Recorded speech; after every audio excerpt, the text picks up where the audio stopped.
Dude, where's my carbon?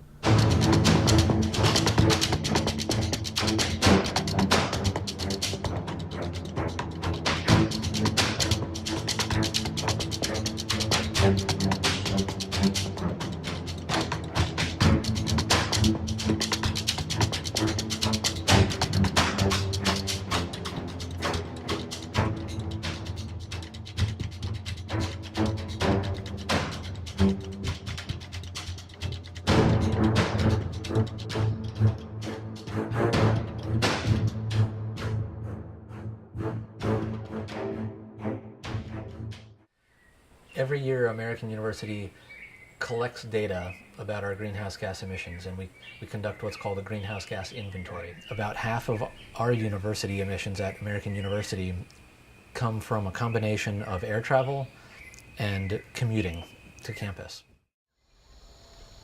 So American University has purchased carbon offsets in order to offset its carbon primarily from travel.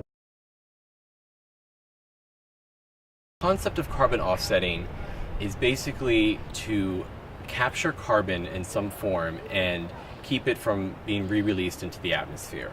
So in this case, carbon offsetting, you either pay a landowner or a farmer to keep his trees alive, avoid clear cutting or burning or farming his land.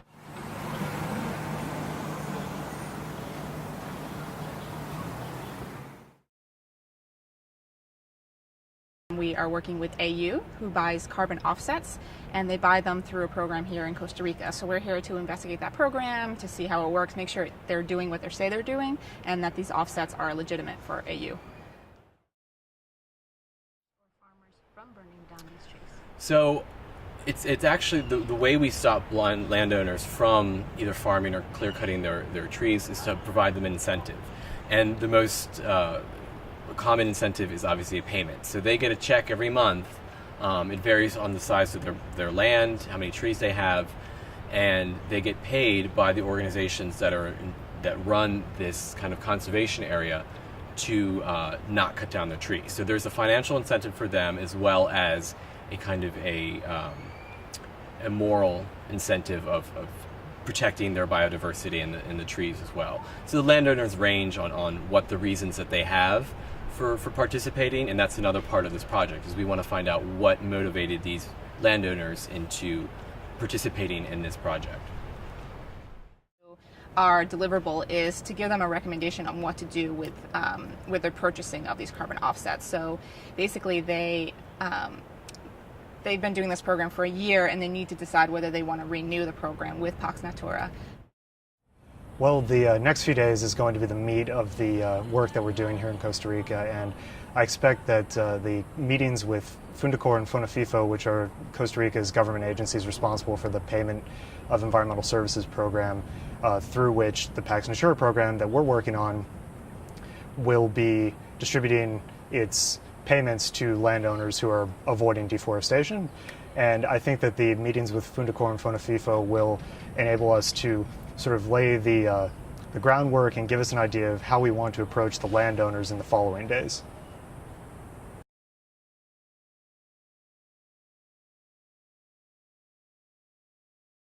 One thing that I came in was wondering how the government is able to reach out to landowners and get them to participate. So after meeting with Fundacor, one of the organizations that originally first started implementing the PES program before it was even part of the government, I've started to realize that they have a really great policy, boots on the ground policy of helping these landowners get involved and giving them the information and just generally educating them about the importance of the forest. So that's kind of cleared up how the government is able to get so many people involved. It's from organizations like Fundacor, who are helping to implement and helping to spread awareness about the program. So that's one of the aspects, is we want to find out if Fundacor and Fonafifo are following up with the landowners, if in fact the landowners are following the rules, and if the landowners are having issues, if they're too strict, if it's impeding their lifestyle, if it's having an economic hardship on them. So that's kind of also the purpose of this project, to see what the social impact of this carbon kind of offsetting project is having on the local populace. Climate change is global, right? But we're looking at it on this very micro level and one person on their farm who's doing something to try to impact this. So it will be interesting to see how aware or how tied into that global network these individual farmers are. Pues en realidad uno cree tener información sobre lo que es la conservación del medio ambiente, pero cuando llega un proyecto como esto se da cuenta de que en realidad hace falta como más conciencia de la gente para llevar esta iniciativa adelante, hace falta más información sobre la conservación. Me siento muy motivado de haber tenido la iniciativa Reforestar porque agrandé un poco la montaña, bajé un poquito más la montaña con el bosque.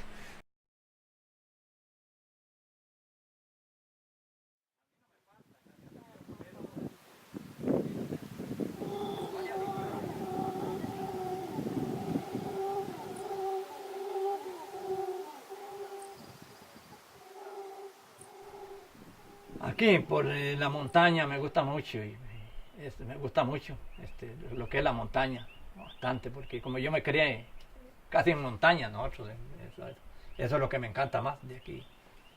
Y que ya y tener un pedacito de tierra es una bendición de Dios también, que Dios nos ha dado, ¿verdad? Sí, sí.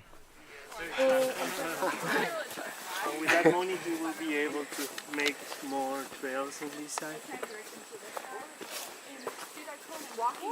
Respecto a lo que son los pagos de servicio, digamos, nosotros es muy beneficioso para nosotros, e inclusive es una forma de una educación que se ha introducido en el país, porque antes de eso había mucha deforestación, ahora hay un poquito más de bosques, es una forma de sacar el país adelante. Eso quizás que este bosque al rato hubiera estado descubierto porque no teníamos un conocimiento a través de una institución que nos enseñara a nosotros a manejar un bosque, cómo cuidarlo, y si hay pagos de servicio como los han habido, nos han ayudado mucho.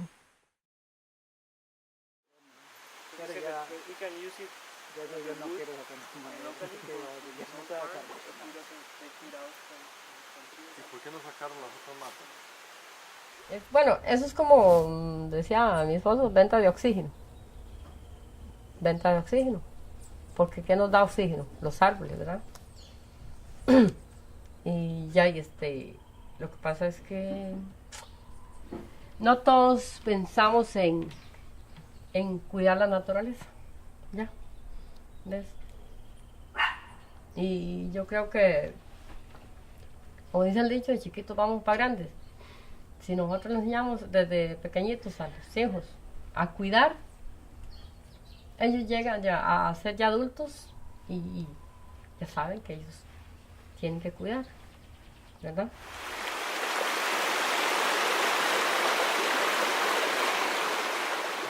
Es triste. Usted sabe que no haya ni un árbol, nada, aquello seco, aquello, y vienen esos soles tremendos, y usted se viene para acá, y aquí está haciendo un poquito calor, y se mete ahí a la quebrada, y eso es una delicia.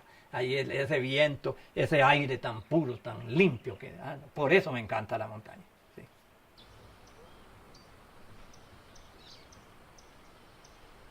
Debe haber gente con conciencia verdadera para que por lo menos detengamos lo que estamos haciendo con este planeta.